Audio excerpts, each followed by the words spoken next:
Hey, Jay's back here in Spain, Mediterranean right behind me. This is great being in the sun and being able to talk to you about Muhammad. We're going to continue. We want to now move into the other area. We've already looked at his universality. We looked at the criteria the Bible gives, the 4 criteria that Muhammad does not fulfill. We looked at about his difficulty of being a universal prophet, some of the applications, whether or not he's a prophet for the Jews and the Christians. Now we're moving into where does anybody know about him? Why is it that there is no reference to him before his time? When we look at Jesus, there's over 300 prophecies that talk about not only what he was going to come to do, where he's going to be born, how he's going to die, between whom he's going to die, where he's going to be buried. All of these specific prophecies referring to Jesus Christ, all fulfilled by Jesus Christ. We want to find just one prophecy on Muhammad. Now the thing is, the Quran itself demands that. If you look in the Quran, in Surah 7, Ayah 157, and also in Surah 61, Ayah 6, it refers to this prophet that is spoken of beforehand in the previous scriptures. In fact, in Surah 7, Ayah 157, it talks about the fact that this illiterate prophet that is referred to in those previous scriptures, that means the Tawrat in the Injil. In fact, it even says Tawrat in Injil. The Tawrat would be the Torah, the 5 books of Moses as we know it. The Injil would be the gospel.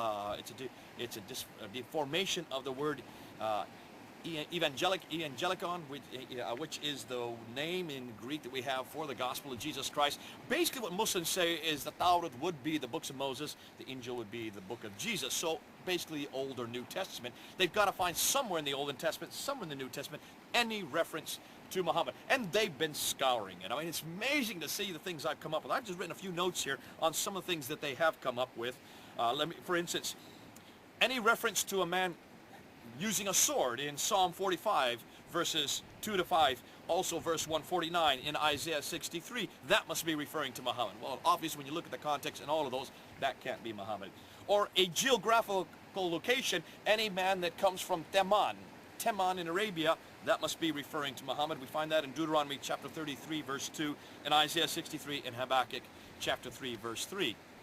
The problem is that could be anybody, because it's so general, it cannot be specifically Muhammad himself. Or names that are very similar to Muhammad, such as the name Judah, which is similar to glorious thing, or one found in Genesis 49, verse 8 to 10.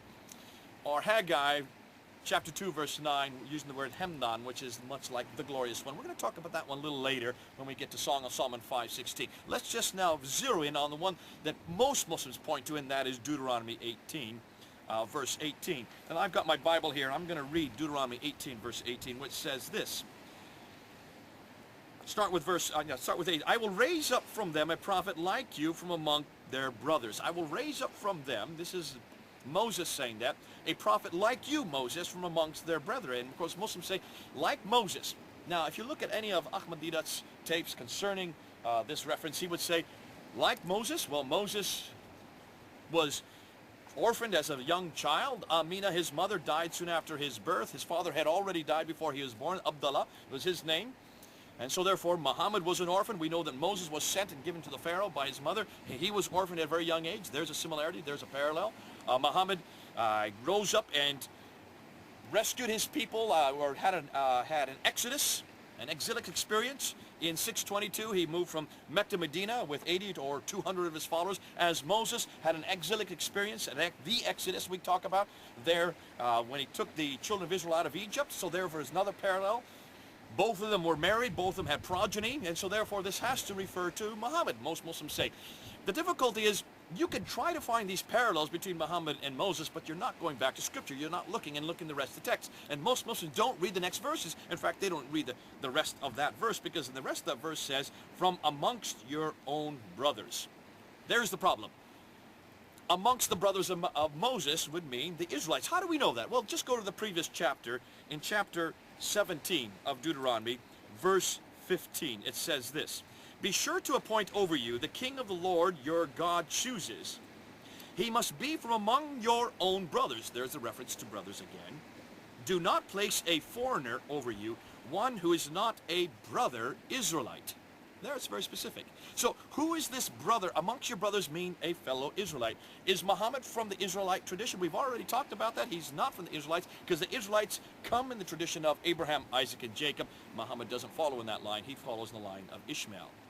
Now, What Muslims don't like to do is read the next verses. I say, listen, if you're going to read Scripture, if you're going to go to our Bible to find Muhammad, you got to read what the rest of Scripture says. Let's go on to verse 19 of chapter 18 of Deuteronomy, which says this: if anyone does not listen to my words, that the prophet speaks in my name, that's this prophet he's referring to who will come after Moses, I myself will call him to account. Verse 20, but a prophet who presumes to speak in my name, hold on, did Muhammad ever speak in God's name?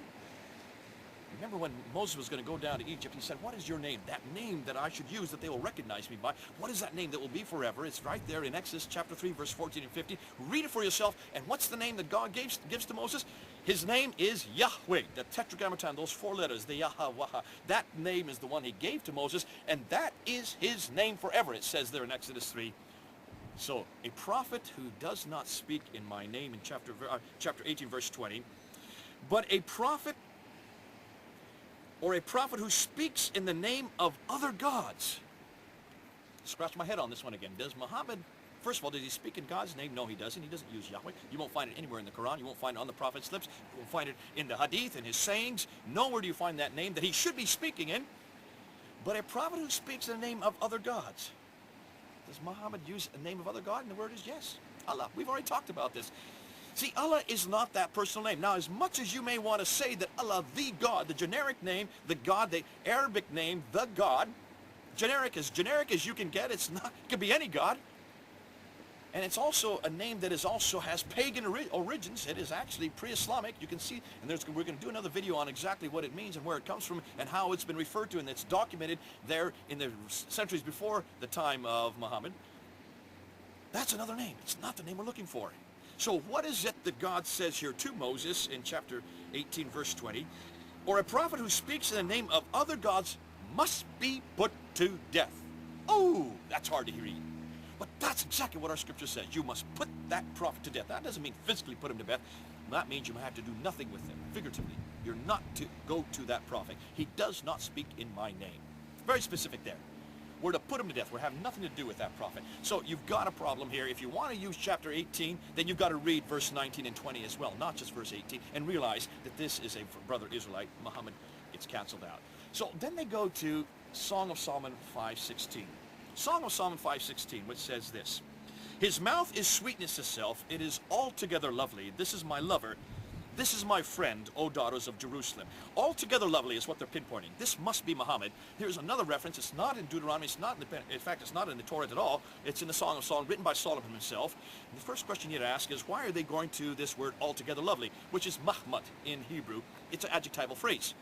And they say, that's got to be Muhammad. Why? Well, because it sounds very much like Ahmad. Ahmad, which is a derivative of Muhammad, which means glorious thing or altogether lovely. The problem is, this is an adjectival phrase. The glorious thing, Ahmad, is a proper noun. So you're taking out the adjectival phrase and imposing a proper noun. You don't do that to our scriptures. Please don't do that to the Bible. But they want to do that here because they're desperate to find any reference to Muhammad. So they're doing it. They're imposing it into Song of Solomon 5:16. The problem is, look at the context. This is my lover. This is my friend, O daughters of Jerusalem. Was Muhammad ever in Jerusalem? Obviously not. This was written long before. This has nothing to do with Muhammad. This has everything to do with Solomon. It's talking about Solomon. But here's the other problem. If you're going to impose it there, you're going to have to impose it anywhere you see Muhammad. And there's 11 different references to Muhammad in the Old Testament. Let me just read you one of them. In 1 Kings chapter 20, verse 6 says this: and let's take out Muhammad and impose Ahmad and see what it sounds like. Yet I will send my servant to thee tomorrow about this time, and they shall search thy house and the houses of thy servants. And it shall be that whatever is Muhammad in their eyes, they shall take it in their hand and carry it away. Can you see how ridiculous that sounds? It just doesn't make sense. You don't take Muhammad, impose Ahmad, and put that, then creating Muhammad out of that, because it not only makes no more sense, but it's also imposing on our scriptures that which you may not do. Obviously, these are not references to Muhammad. Who is this referring to? It's right there in John chapter 1, verse 45, John chapter 5, verse 46, John chapter 6, verse 14, Acts chapter 3, verse 22. This is all referring to Jesus Christ. This is the prophet that will come after me. This is the prophet like Moses.